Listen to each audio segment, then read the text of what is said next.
ये बात हम पहले ही कर चुके हैं। खुशी सिर्फ कामयाबी से मिलती है। कौन सी कामयाबी अब्बू जो सीना तान कर आप लोगों को बता सके? जो आप अपनी जिंदगी में अचीव नहीं कर सके, मैं उसका जिम्मेदार नहीं हूँ। मुझे बता, क्या करेगा तू? जब आपने अपनी सुनानी है तो बताने का क्या फायदा? लेकिन मैं आपकी अना की कलम से लिखी कोई कहानी नहीं हूँ जिसे आप जैसे मर्जी बदल दे। बेटा, जब रास्ता नहीं पता होता है ना, तब हम किसी जानने वाले से पूछ लेते हैं, नहीं तो भटक जाते हैं। और अगर बताने वाले को भी मालूम ना हो तो फिर हम सबकी जिंदगी मुख्तलिफ होती है अब्बू। कोई नहीं जानता किसके लिए क्या बेहतर है और किसकी मंजिल कहाँ है।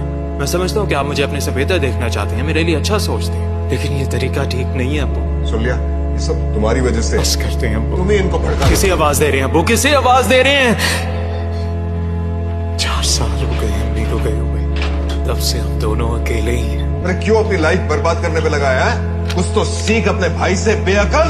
इससे बेहतर है मैं मर जाऊं। मान लो तुम मर गए तो तुम्हारी फैमिली का क्या? तुम्हारे जाने से दुखों का पहाड़ टूट पड़ेगा उन पर। मुझे बिल्कुल फर्क। कहीं जा रही है माँ? वादा करो, कितनी भी बड़ी मुसीबत क्यों ना आ जाए, अपनी माँ के लिए जिंदा रहोगे।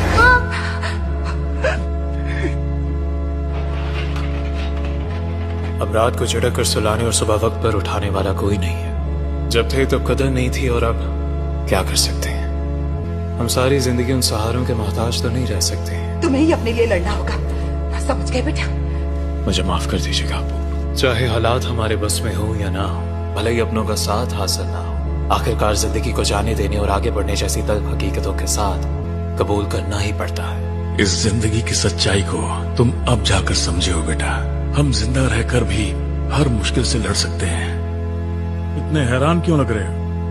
अम्मी को गए 4 साल हो गए, और फिर 2 महीने तो गुजरे थे, आप ही चले गए। मुझे तुम पर बहुत नाज है बेटा।